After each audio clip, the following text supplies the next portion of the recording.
What's going on, guys? Today I'm going to be doing a detailed review of the Qatar Airways Qsuite business class cabin. Let's go. Is Qatar Airways Qsuite still the world's best in 2025? I recently flew from Doha to Ho Chi Minh in Vietnam, so here's a full review from everything from service, sleep, Qsuite area, amenities, wine, drinks, everything, the whole entire experience. I want to give you my honest review. So in 2025, Qatar Airways Qsuite was rated by Skytrack, was rated the world's best business class seat. The world's best business class seat.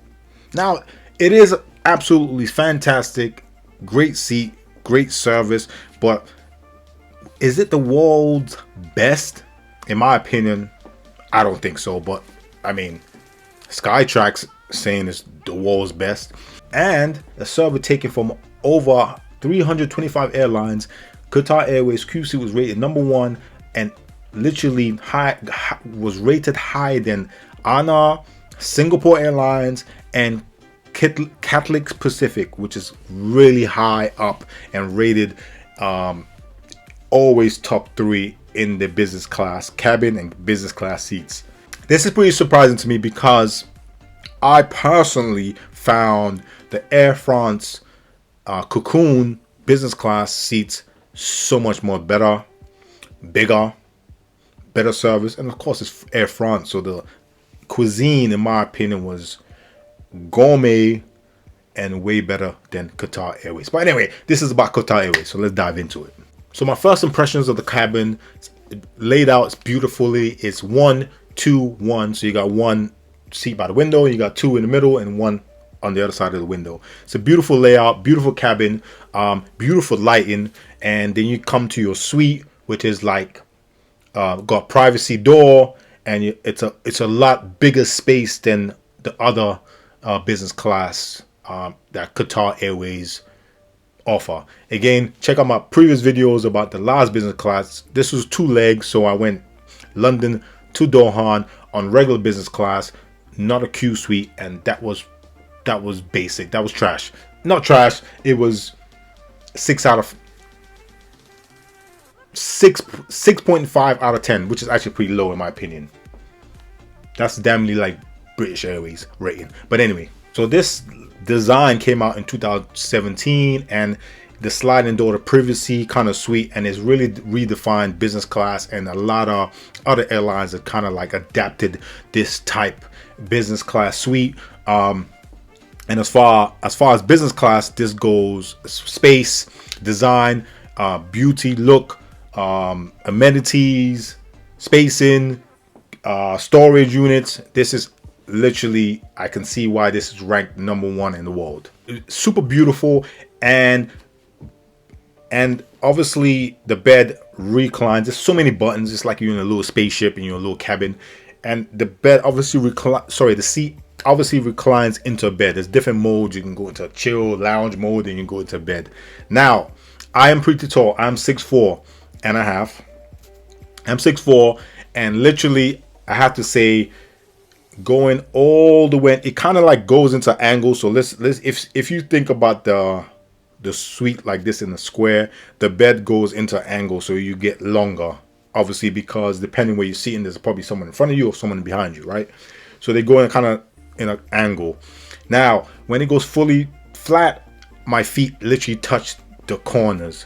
So I'm not put this way, I'm not sleeping flat very comfortably, right? And I'm 6'4", so I can only imagine someone that's 6'5", scrap that, someone that's 6'6" or taller, your legs are gonna be bent, and it's not gonna be a full bed. Again, too, remember these planes are designed for short ass people. No disrespect to you people are vertically challenged, but it's designed for short people. So if you're 5'5" to 5'10", 11, you're gonna absolutely stretch out perfectly. But if you're tall, you're gonna struggle. So that was my little downer for it. But as far as comfortability, the bed was comfortable. You can get a little confused sometimes, and it can get stuck because there's so many buttons to go up, go down, go flat. There's one button you could just press and it goes completely flat. There's one button you can go, it goes into lounge. So there's kind of so many buttons, and sometimes the seat itself will get stuck. So design wise, I think it's a little bit too complicated and it's just overdone a little bit too much, but hey, it's a Middle Eastern airline. What do you expect, right? You got amazing amenity kits for this flight. The Qsuite is absolutely fantastic. 10 out of 10. It's funny because obviously, like I said earlier, I've went on another leg and nothing even close to this. We had an amenity bag, yeah, but with the Qsuite, you get bedding, you get a beautiful blanket, you get a pillow, you get, most importantly, pajamas, which is amazing, which is actually talking to my assistants or some other people that fly business class regularly. Apparently you're meant to get pajamas at every business class, and which is funny to me because a couple of times I've flown business class, twice was with BA, didn't get a pajama. So obviously BA does not do pajamas, and BA is trash, period. But first leg did not get a pajamas. Second leg got pajamas with the Qsuite, and the pajamas absolutely amazing, great quality, and I actually still wear them to the day. The White Company supplies all the amenities. You get lotion, face wash, slippers. You get a bunch of different stuff. You get socks as well. So realistically, in a sense, if you're going long haul, you're going for a long period of time, you can just change and put on Qatar Airways gear and just go to sleep. It's really great for amenities, I must say. Seats are wide. They're about 22.5 in inches. So for bigger people, they're good size. They're very comfortable for me. I had no issues with space. I'm tall, no issue with my leg space. Putting in the lounge, like I said, the only issue was when they went flat. There's so many charging points, so you're not gonna overdo with charging points or never run out of charging points. There's great storage. I had my MacBook, can place that. I had my other bag.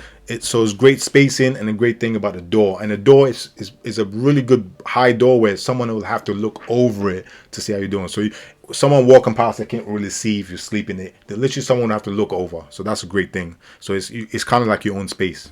Dining experience, of course, I know you've been waiting to hear about the dining experience.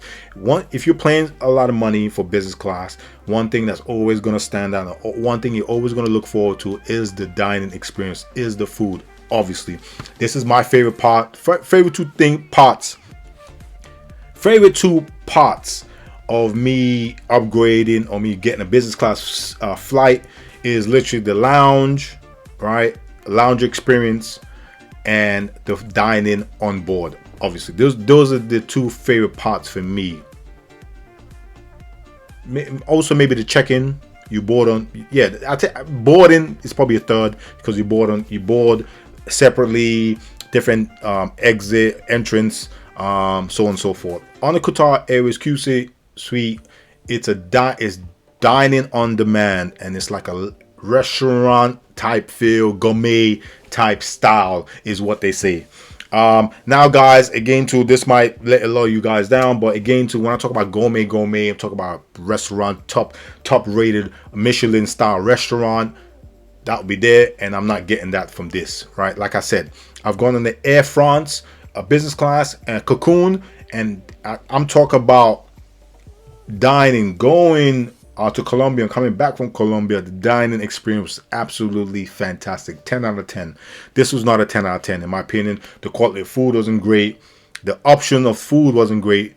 They had everything you wanted in a sense, but I didn't think the quality was great. Also, the options wasn't that great. I don't know if it's the leg, I don't know if it's the time, but generally most Middle Eastern flights when you're coming from Europe to Southeast Asia or Asia is going to run at night anyway, right? So that realistically shouldn't be a difference. Maybe it was the leg that was the difference. I'm not too sure. There were some great dishes, but like I said, again, looking on the menu, I wasn't spoiled for choice. You see what I'm saying? I'm spending all this money. I want to be spoiled for choice. I want to have so many choices, but damn, what am I going to go with? Be excited to try different things. And one thing I want to do is try every fucking thing. That's for sure, if I'm paying for it.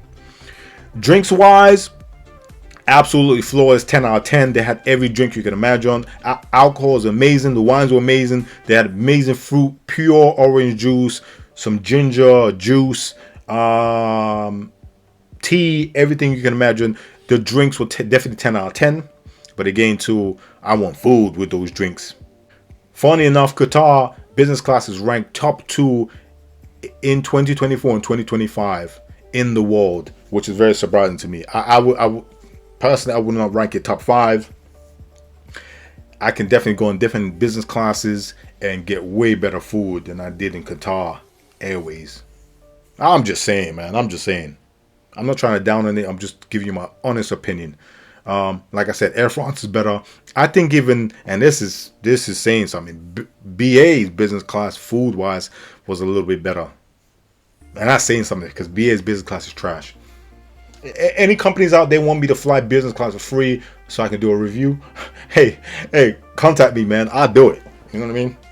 So yeah, dining experience was good, but would I rank it a 10 out of 10? And would I rank it, or maybe think about, again, I haven't flown every business class in the flight, but I'm just saying of what I've flown, it's Air France is better. BA might be close, so I'm not, if that's the case, I'm not going to rank it. It wasn't the most best experience I've experienced, so I wouldn't say it's a 10 out of 10, nor a 9 out of 10. I'll rank it food wise on the Qsuite would be 7.5 out of 10. Crew service. Now, crew service is where they shine. This is where it pushes them up to a 10 as far as crew service. Crew service, they really shine, especially in the QC. Actually, this crew was so much better than my first leg. My first leg from London to Doha on the regular business class. This one lady, she was cool, and the other dude on the other side, he was great. He was great as well. But apart from that, those were cool. The rest of the head crew, she was miserable as fuck. Some Asian lady, miserable as fuck. Made the flight pretty shit actually, especially for what you're paying for. But this crew on this leg from Doha to Ho Chi Minh, flawless, absolutely fantastic. The head crew member, he was absolutely fantastic. Went up to everyone, talked, had a conversation, addressed you by your name, and literally said anything you needed, and was really hospitality was really great. So if I have to say cabin crew service, they literally every turn wanted to serve you and wanted to make sure your flight was great. So I would say cabin crew service for this flight, 10 out of 10 for sure. So let's talk about sleep and comfort. Now, again, like I briefly touched on it earlier, the seats are absolutely fantastically comfortable. They're good design, but again, for someone that's tall, let's say you're 6'3" and up, 6'4" and up, I'm 6'4", you're not gonna get the best of sleep, which is fucking weird, because again, too, especially if it goes flat, you're paying all this money. I want to be able to sleep good. But the good thing is you get a great blanket, like silk, not silk, like the best quality blanket. You get a nice pillow, you get amenities, you get pajamas, so you get a nice little suite to yourself where it's very comfortable. Another great thing about the Qsuite cabins, the lighting is fantastic. It's like a beautiful colored lighting. It's dimming, so the colors really go dark. So especially when it's time to sleep, when they've served you your food, everything is nice and dark. So it's a great and very quiet and spacious. So it's a great place to get some nice shut-eye and sleep. You get really amazing noise canceling headphones, but again, too, if you sleep on your side like myself, it's really uncomfortable trying to sleep with headphones. But if you can sleep like this, you'll be out like a baby. So definitely you can 100% get a good night's sleep on this flight, for sure. As far as comfortability, I mean, it's comfortable. The bedding is comfortable. I mean, it's just a comfortable seat. It's just, again, like I said, if you're tall, if you're like 6'4" and up, then you're gonna struggle a little bit. But again, I did get a couple of hours sleep, so that's a good sign. And especially with that, I struggle to sleep anywhere outside of a bed. I struggle to sleep. Buses, trains, planes, automobiles. I can't sleep. Anything that's in motion type thing, so I struggle. So if I do get a little bit of sleep, that means it's a great atmosphere. So a couple of minor drawbacks is, like I said, the seat size. How it flats out to a bed. Seat size is good. The Qsuite size is really good actually. That's a plus. It's just bathrooms, limitation of the bathrooms in the business class. You only have 2, right? So if someone's in there for a while, you gotta wait. If someone's in, you gotta wait.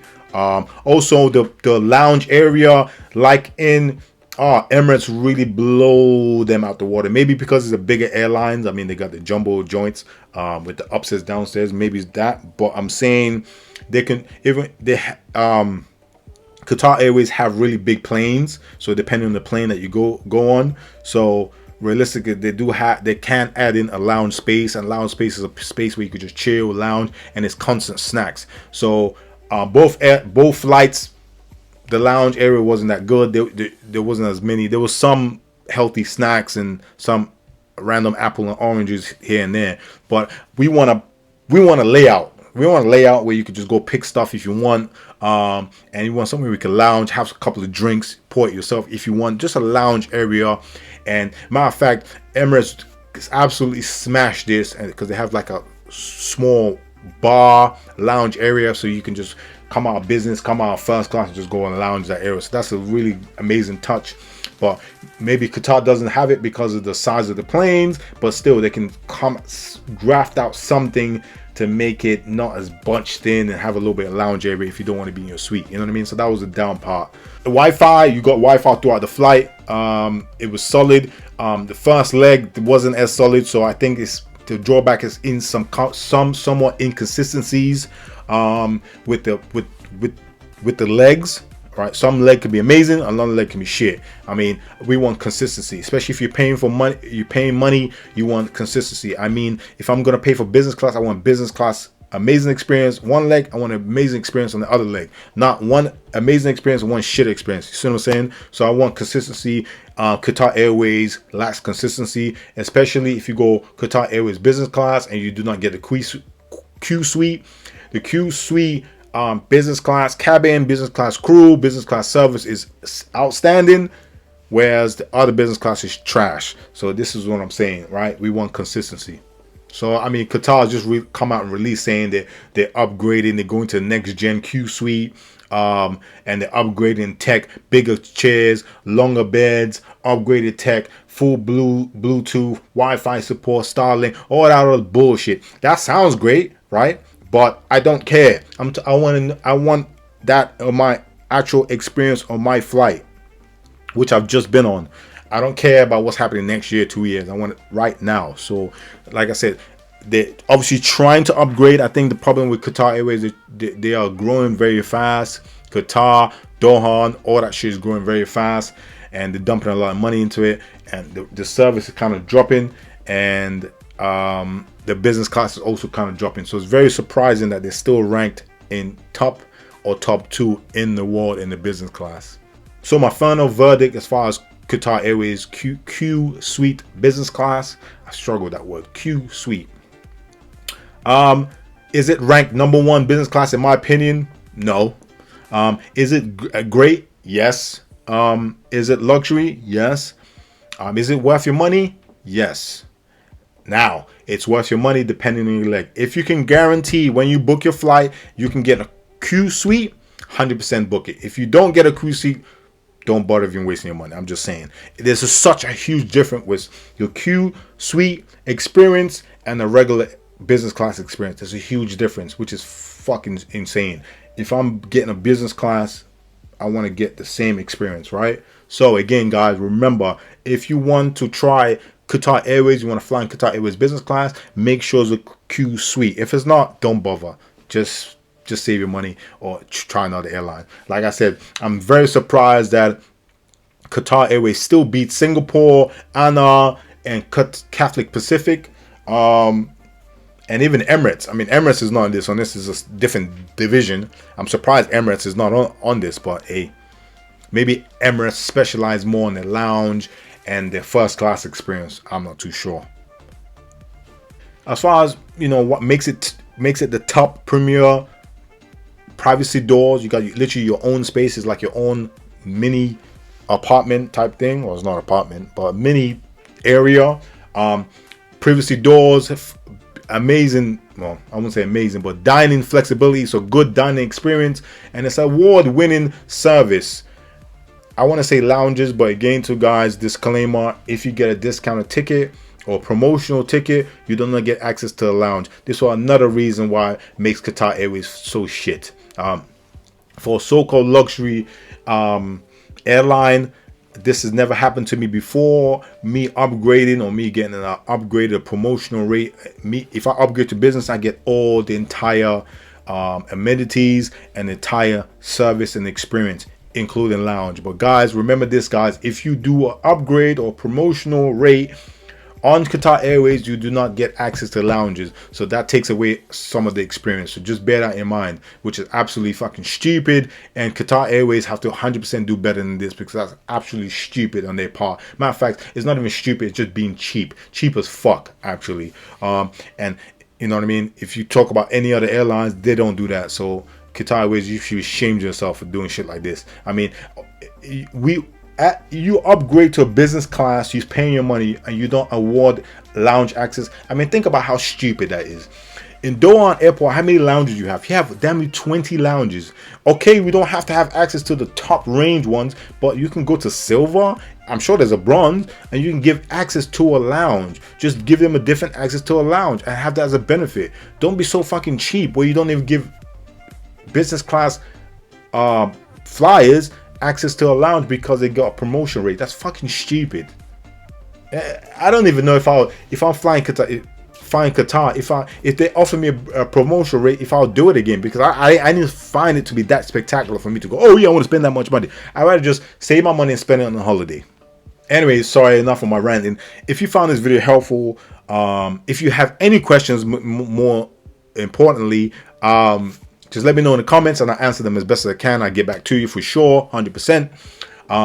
Also, if you want to know any more details, let me know in the comments. Or if you want me to do or single-hand focus on something about Qatar Airways experience, business class experience, let me know in the comments.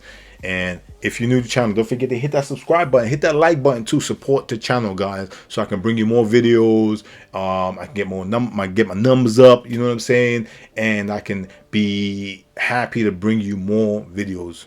But yeah, till next time, guys, peace.